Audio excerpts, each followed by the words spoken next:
Me llamo Isabel Moreno, tengo 75 años y durante más de 40 años fui comadrona aquí en Puebla de Montemayor, un pueblo de Extremadura donde las tradiciones se guardan como tesoros y los secretos se llevan a la tumba.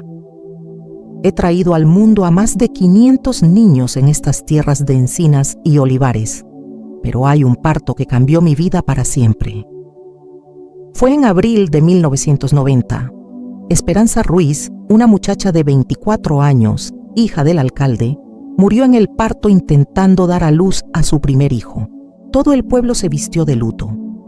Las campanas de la iglesia de San Miguel tocaron a difuntos durante 3 días. Su marido, Francisco, se quedó tan destrozado que no pudo ni ir al entierro. Todo el mundo pensó que el bebé había muerto con ella. Se celebró un funeral doble, madre e hijo, en la iglesia donde se habían casado 2 años antes. Pero yo sé la verdad que nadie más sabe. El niño no murió.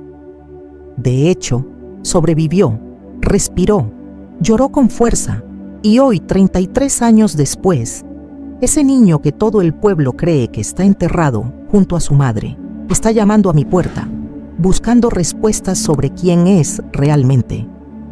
Estoy aquí sentada en el patio de mi casa, mirando hacia la iglesia donde Esperanza y Francisco se casaron, porque ya no puedo más con este peso en el alma.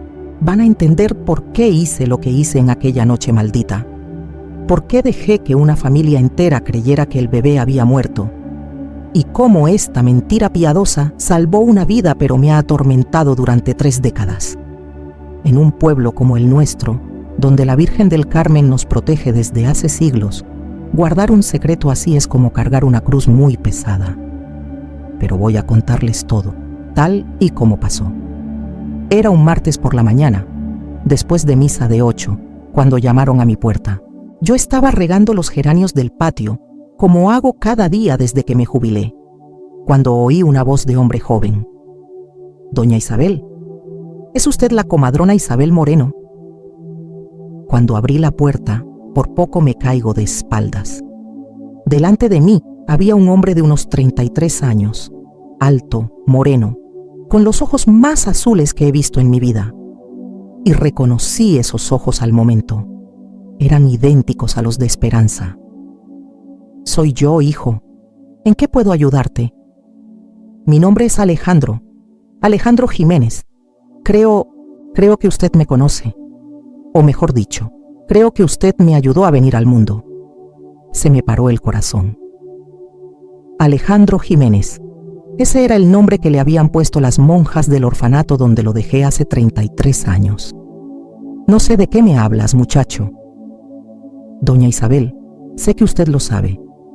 He pasado años investigando, hablando con gente del pueblo, juntando las piezas. Usted asistió al parto de mi madre en abril de 1990, Esperanza Ruiz. Ella murió, pero yo no morí con ella, ¿verdad? Ahí supe que había llegado mi hora del juicio. Después de 33 años, el niño que salvé había descubierto la verdad. Y ahora quería respuestas que solo yo podía darle. Pasa, hijo. Creo que tenemos mucho de qué hablar, pero primero déjame hacerte un café. Muchas gracias, doña Isabel. He venido desde Madrid solo para hablar con usted. Madrid. Claro, había salido del pueblo como tantos jóvenes, pero había vuelto buscando sus raíces, buscando la verdad que yo había enterrado durante más de 3 décadas. 33 años atrás, madrugada del 23 de abril de 1990. Era una madrugada lluviosa de abril. La lluvia golpeaba las tejas árabes de mi casa cuando Francisco Ruiz llegó corriendo, con Esperanza en brazos. Ella estaba en trabajo de parto, pero algo iba muy mal. «Doña Isabel, por la Virgen Santísima, ayúdenos. Esperanza está muy mal, pierde mucha sangre». Esperanza tenía 24 años. Era la hija de don Patricio, el alcalde, una muchacha querida por todo el pueblo. Era maestra en la escuela, había estudiado en Cáceres, una chica moderna pero respetuosa de las tradiciones. Se había casado con Francisco hacía 2 años, en una boda por todo lo alto en la iglesia de San Miguel, que medio pueblo comentó durante meses. Francisco, hay que llevarla al hospital de Badajoz. Esto está por encima de mis posibilidades. Doña Isabel, no hay tiempo. El niño viene ya. Por favor, usted es la única que puede ayudarnos. Y así era. Esperanza entró en un parto precipitado allí mismo, en mi casa. Era su primer embarazo, y todo había ido bien hasta ese momento, pero algo se torció en el último momento. Hice lo que pude con mis conocimientos de toda la vida, pero sabía que era una carrera contra el reloj. El bebé venía en posición complicada, y Esperanza perdía mucha sangre. Francisco rezaba el rosario en el rincón, pidiendo a la Virgen del Carmen que salvara a su esposa y a su hijo.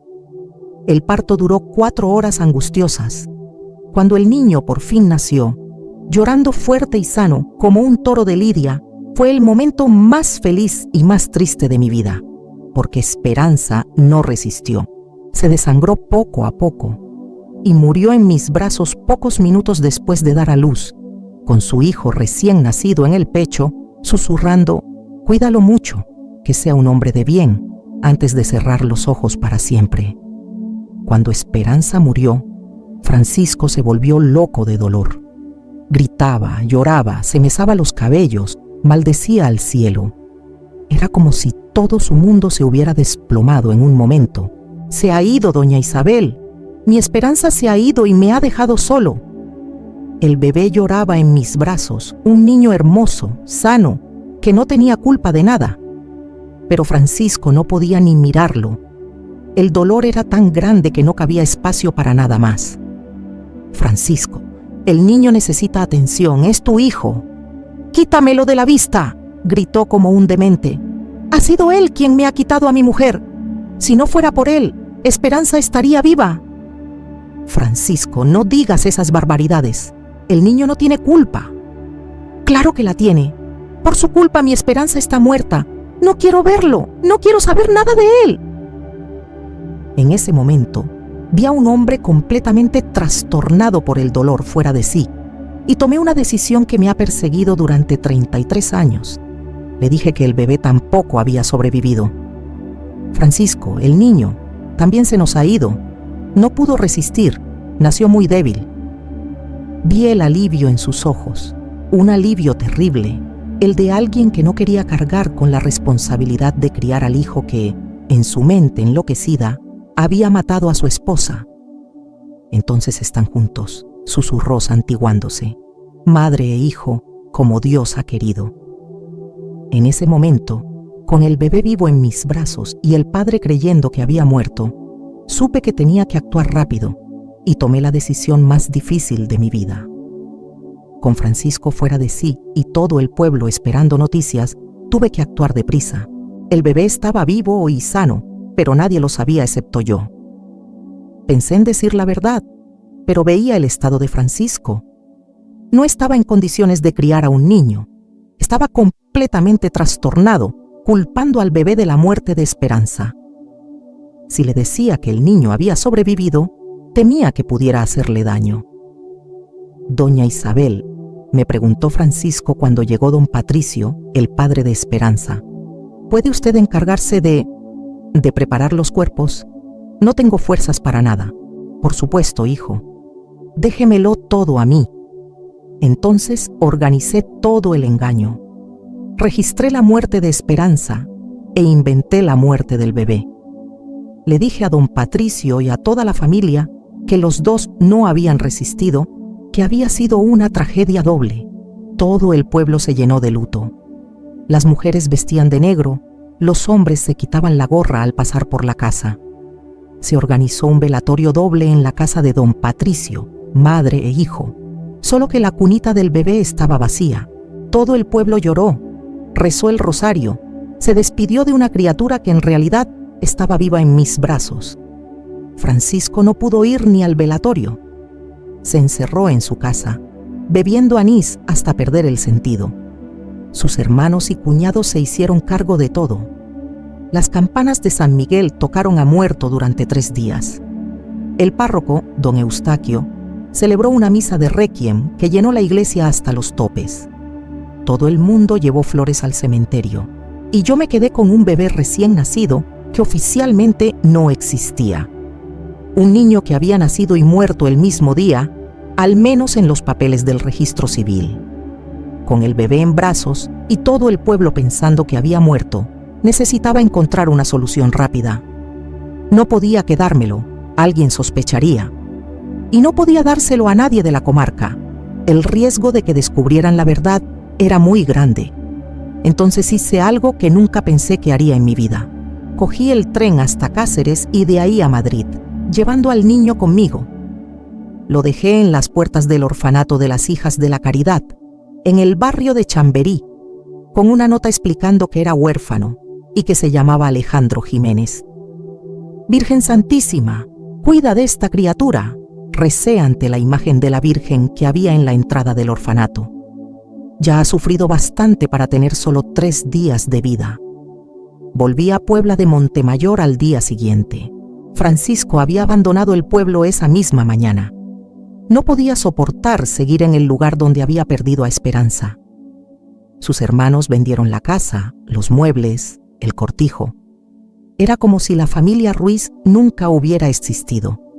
Y yo volví a mi rutina de comadrona, pero cargando con un secreto muy pesado. Durante meses, todo el pueblo comentaba la tragedia, lo triste que era perder a madre e hijo en el mismo parto. Fue la voluntad del Señor, decían las beatas en misa. Él quiso llevárselos juntos al cielo. Pero yo sabía que no había sido voluntad del Señor. Había sido decisión mía. Yo había decidido el destino de ese niño y no sabía si había hecho bien. Durante meses me quedé pensando si estaría bien en el orfanato, si alguna familia buena lo habría adoptado, si tendría padres que lo quisieran de verdad. Todas las noches rezaba por él, pidiendo a la Virgen del Carmen que lo protegiera. Los años pasaron, pero la culpa no se fue. Cada vez que asistía a un parto, cada vez que veía a una madre con su bebé recién nacido, me acordaba de Alejandro. Me acordaba del niño que dejé en el orfanato, que creció sin saber quién era realmente. Dejé de hacer partos algunos años después. No podía seguir asistiendo a nacimientos sin recordar aquella noche terrible. Me dediqué a curar con hierbas, a ayudar a la gente con remedios caseros, pero siempre con ese peso en el corazón. Francisco nunca volvió a Puebla de Montemayor. Supe por conocidos que se había ido a trabajar a Barcelona, que con el tiempo se había casado otra vez, que tenía otros hijos. Había rehecho su vida, pero nunca supo que su primer hijo estaba vivo. El pueblo se olvidó de la tragedia de los Ruiz con el tiempo. Vinieron otras historias, otras familias, otros dramas. Pero yo no me olvidé. No pasaba un día sin que pensara en Alejandro. Me preguntaba si habría sido adoptado, si tendría padres buenos, si sería feliz. Doña Isabel me preguntó una vez Remedios, mi vecina, ¿por qué dejó de asistir partos? Era usted muy buena en eso. Me cansé, Remedios. Vi demasiadas cosas. Pero no era cansancio. Era el peso de haber mentido sobre la vida de un niño. Era saber que en algún lugar había un muchacho que no sabía quiénes eran sus padres verdaderos, que no sabía que había nacido en una familia que lo esperaba. Todas las noches, antes de acostarme, rezaba por él. Señor, protege a ese niño. Haz que sea feliz, aunque no sepa la verdad. Don Eustaquio, el párroco, me veía siempre muy preocupada en misa. Isabel, ¿te pasa algo? Te veo muy agobiada últimamente. Nada, don Eustaquio, cosas de la edad. Pero él intuía que había algo más. Los curas tienen olfato para los secretos que pesan en el alma. Cuando Alejandro apareció en mi puerta después de 33 años, lo primero que le pregunté fue cómo había descubierto la verdad. Doña Isabel, siempre supe que había algo extraño en mi historia, me dijo, sentado en mi cocina mientras le servía café y magdalenas. Fui adoptado cuando era bebé, por una familia maravillosa de Madrid. Mis padres adoptivos siempre fueron sinceros conmigo. Me contó que Carmen y Miguel Jiménez, que lo adoptaron del orfanato, siempre le dijeron que había llegado allí siendo un recién nacido, sin ninguna información sobre sus padres biológicos. Pero cuando cumplí los 18 años, empecé a buscar mis orígenes. Quería saber de dónde venía, quiénes eran mis padres. Alejandro era inteligente, había estudiado una carrera, trabajaba como administrativo en una empresa de seguros en Madrid. Tenía una vida buena, pero siempre tuvo curiosidad por sus raíces. Conseguí acceso a los archivos del orfanato.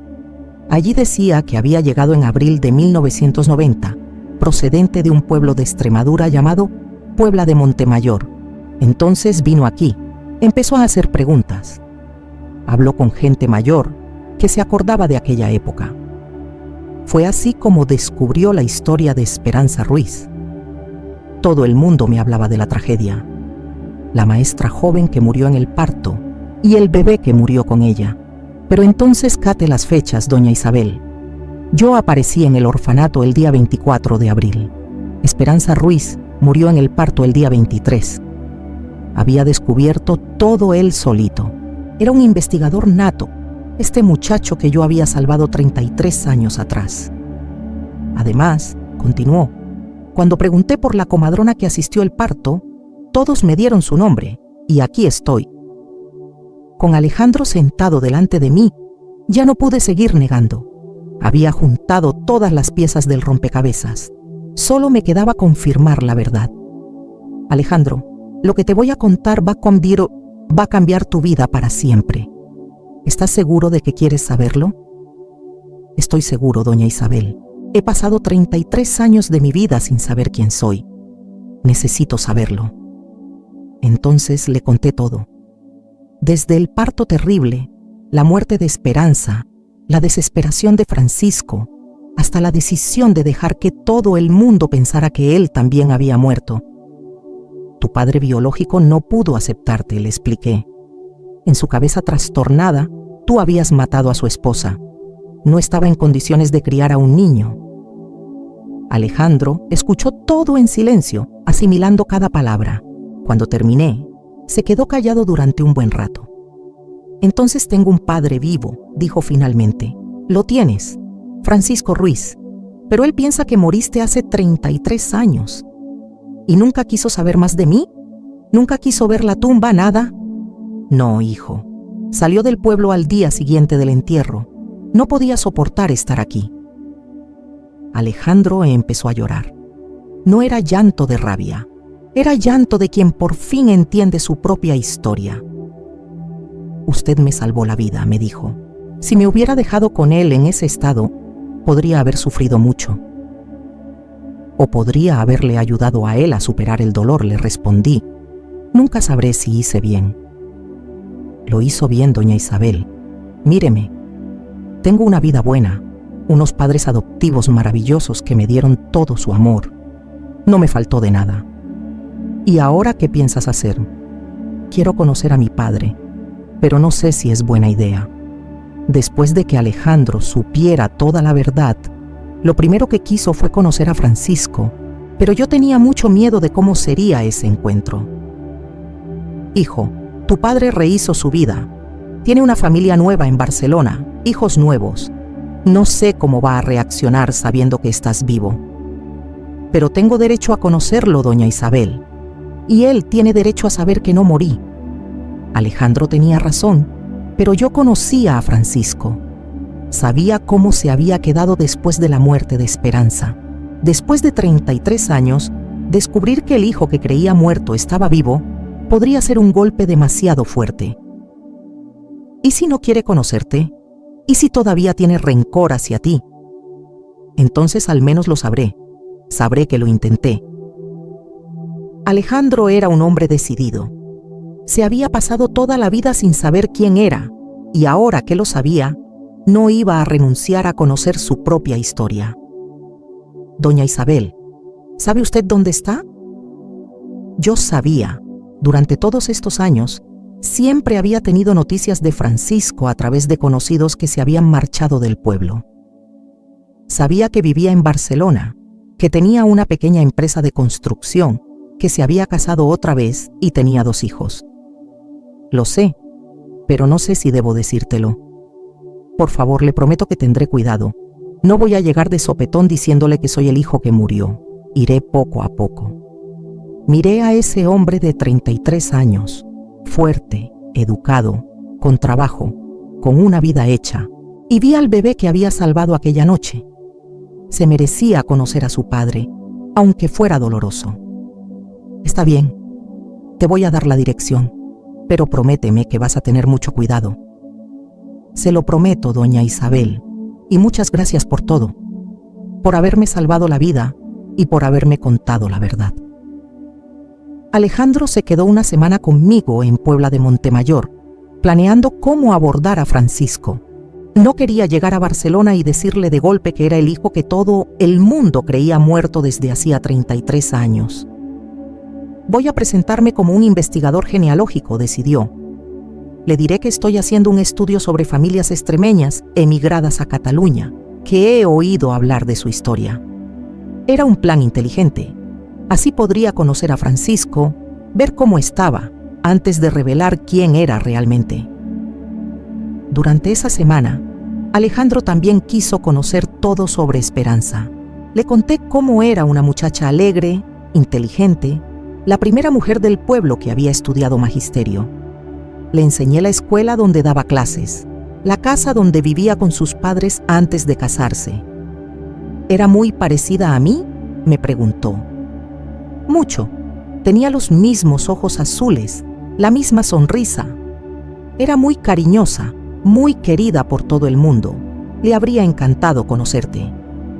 Alejandro visitó la tumba de Esperanza en el cementerio del pueblo. Fue muy emocionante verlo allí, hablando con su madre, contándole que había sobrevivido, que había tenido una vida buena. «Mamá, no morí», le susurró arrodillado delante de la lápida. «Doña Isabel me salvó. Tuve padres maravillosos, estudié, tengo una vida buena. Espero que estés orgullosa de mí». Yo lloré viendo esa escena. Después de 33 años, madre e hijo por fin se encontraban, aunque ella no pudiera responder. «Ahora voy a conocer a mi padre», le dijo, todavía arrodillado. «No sé cómo va a ser, pero necesito intentarlo». También quiso ver la casa donde había nacido, donde Esperanza y Francisco habían vivido como matrimonio. Ahora vivía otra familia, pero el dueño nos dejó entrar a verla. «Aquí nací», dijo Alejandro emocionado, tocando las paredes de la casa. «Aquí empezó mi historia». Alejandro partió hacia Barcelona un lunes por la mañana. Yo me quedé en casa, nerviosa, rezando para que todo saliera bien. Le había dado la dirección de la empresa de Francisco y toda la información que sabía. 3 días después, me llamó por teléfono. «Doña Isabel, lo he encontrado». «¿Y cómo ha ido, hijo?» «Difícil, muy difícil». Alejandro me contó que había ido a la empresa de Francisco. Se había presentado como investigador genealógico. Había dicho que quería hablar sobre la historia de su familia en Extremadura. Cuando mencioné el nombre de Esperanza, se quedó blanco. Después de 33 años, todavía le duele muchísimo. Francisco le había contado toda la historia a Alejandro, sin saber que estaba hablando con su propio hijo. Le habló de la esposa que perdió en el parto, del bebé que murió con ella, de cómo nunca había podido superar esa pérdida. Me dijo que nunca había vuelto a Puebla de Montemayor porque no podía, que había construido una vida nueva, pero que nunca había olvidado a Esperanza. ¿Y su familia actual? Tiene una esposa, Montserrat, y 2 hijos. Parece una familia feliz, pero cuando habló de Esperanza, vi que todavía la ama. Alejandro había pasado 2 horas hablando con Francisco, conociendo a su padre sin que él lo supiera. Al final, Francisco incluso le había ofrecido quedarse a cenar. «Es un hombre bueno, doña Isabel». Vi que ya no es esa persona trastornada de hace 33 años. Ha madurado, ha crecido. «¿Y le vas a decir quién eres?» «Sí, pero todavía no. Quiero conocerlo mejor primero». «Ten mucho cuidado, Alejandro. Es una noticia muy fuerte». «Lo tendré, doña Isabel. No se preocupe». Durante el mes siguiente, Alejandro volvió varias veces a Barcelona, siempre con la excusa de la investigación genealógica, pero en realidad para conocer mejor a Francisco. Doña Isabel, cada vez que hablo con él me gusta más, me contaba Alejandro. Es amable, trabajador, un buen padre para los hijos que tiene ahora. Alejandro también conoció a Montserrat, la esposa actual de Francisco, y a sus 2 hermanastros. Eran una familia unida, feliz. Eso tranquilizó a Alejandro sobre cómo podría ser la revelación. Montserrat conoce la historia de Esperanza, me dijo. Francisco nunca le ocultó su pasado. Ella entiende que él amó mucho a su primera esposa. Un día, Alejandro se atrevió a preguntarle a Francisco si había pensado alguna vez en visitar la tumba de Esperanza. Todos los días, le respondió Francisco, pero no tengo valor. Tengo miedo de no poder salir de allí. ¿Y si alguien fuera con usted? ¿Quién iba a querer venir a una cosa así? Yo iría, le dijo Alejandro. Si usted quisiera, yo le acompañaría. Francisco se sorprendió de la oferta. Apenas conocía a Alejandro, pero ya había cogido cariño por él. ¿Por qué haría eso por mí? Porque creo que nadie debería cargar un dolor así él solo. Fue así como Alejandro convenció a Francisco para volver a Puebla de Montemayor por primera vez en 33 años. Quedaron en venir juntos el fin de semana siguiente, y yo me quedé aterrorizada. Después de 33 años, padre e hijo iban a estar en la tumba de Esperanza juntos, y solo yo sabía la verdad. El sábado por la mañana, Alejandro llegó a Puebla de Montemayor con Francisco. Fue emocionante ver a los 2 juntos, padre e hijo, sin que uno supiera la verdad sobre el otro. Francisco estaba visiblemente nervioso. Era la primera vez que volvía al pueblo desde que perdió a Esperanza. Todo había cambiado mucho, pero los recuerdos seguían vivos. ¡Cuánta nostalgia!, dijo, mirando la plaza donde jugaba de niño. ¡Y cuánto dolor! Alejandro lo llevó primero a mi casa. Cuando Francisco me vio, fue como volver 33 años atrás en el tiempo. Doña Isabel, ¿está usted igual? ¿Qué va, Francisco? Estoy más vieja y más cansada. Usted me salvó la vida aquella noche. Hizo todo lo que pudo. Si él supiera que también había salvado la vida de su hijo, pero aún no era el momento. Después fuimos los 3 al cementerio. Francisco llevó flores frescas, claveles blancos que eran los preferidos de Esperanza. Cuando llegó delante de la tumba, se derrumbó. Esperanza, amor mío, he tardado mucho en venir a verte, pero nunca te he olvidado. Alejandro estaba al lado de su padre, emocionado, viendo al hombre que lo había engendrado llorando por la mujer que lo había traído al mundo. Esperanza, este es Alejandro. Es un buen muchacho que me ha ayudado mucho. Creo que te habría gustado. Si Francisco supiera que le estaba presentando a Esperanza a su propio hijo. Fue en ese momento, allí en el cementerio, cuando Alejandro tomó la decisión. Ya no podía seguir ocultando la verdad. Papá, dijo en voz baja. ¿Qué?, preguntó Francisco sin entender. Papá, soy tu hijo. Francisco se quedó helado. Primero no entendió. Después se quedó en shock. Finalmente empezó a temblar. ¿Qué estás diciendo? Soy Alejandro, tu hijo con Esperanza. No morí en el parto, papá. Doña Isabel me salvó. Francisco me miró. Después miró a Alejandro, tratando de procesar lo que acababa de oír. Eso es imposible. Mi hijo murió. Yo lo enterré. Enterraste un ataúd vacío, dije yo, por fin hablando. Francisco, el niño sobrevivió, pero tú estabas tan trastornado con tanta rabia que pensé que era mejor dejarte creer que había muerto. Me mentiste. Te mentí para protegerte y para protegerlo a él. Francisco empezó a llorar, pero no era llanto de rabia. Era llanto de quien acaba de descubrir que ha tenido un hijo vivo durante 33 años sin saberlo. Mi niño está vivo. Padre e hijo se abrazaron allí en la tumba de Esperanza, llorando juntos 33 años de separación. Fue la escena más emocionante que he presenciado en mi vida. Perdóname, le dijo Francisco a Alejandro. Perdona a este padre cobarde que no supo protegerte cuando naciste. No hay nada que perdonar, papá. Estabas sufriendo y yo he tenido una vida buena. Estoy terminando esta historia un año después de la revelación. Francisco trajo a toda su familia de Barcelona para conocer a Alejandro. Montserrat y los 2 hijos se alegraron mucho de saber que tenían un hermano mayor. Nuestra familia estaba incompleta, dijo Montserrat. Ahora entiendo por qué Francisco siempre decía que le faltaba algo. Alejandro pidió el traslado a la oficina de Barcelona de su empresa para estar cerca de su padre y sus hermanos. Consiguió un piso cerca de ellos, construyó una nueva vida. Pero todos los meses viene aquí a Puebla de Montemayor a visitarme.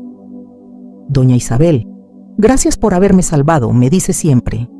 Y gracias por haber guardado el secreto hasta el momento adecuado. Francisco también viene a verme cuando puede. Ha hecho las paces con el pasado. Ha entendido que no fue culpa de Alejandro que Esperanza muriera. Era muy joven, me dijo la última vez que vino. No sabía manejar tanto dolor, pero Alejandro me ha devuelto la alegría de vivir. Hoy duermo en paz. Después de 33 años cargando el peso de una mentira, por fin puedo descansar, porque no fue mentira, fue protección. Protegí a un bebé de un padre trastornado. Protegí a un hombre de una culpa que podría haberlo destruido. Y al final, la verdad trajo a todos de vuelta a casa. Los 3, Francisco, Alejandro y yo, vamos juntos todos los años a la tumba de Esperanza el día de su aniversario. Le contamos cómo va la familia, cómo está creciendo, cómo se ha unido a pesar de los años perdidos. Esperanza, le dice Francisco cada vez, nuestro hijo está aquí. Es un hombre bueno, como tú querías. Estoy seguro de que estás orgullosa de él. Si hay alguien ahí cargando un secreto pesado en el corazón, escucha lo que esta vieja comadrona tiene que decir. A veces mentir es la única forma de proteger a quien amamos.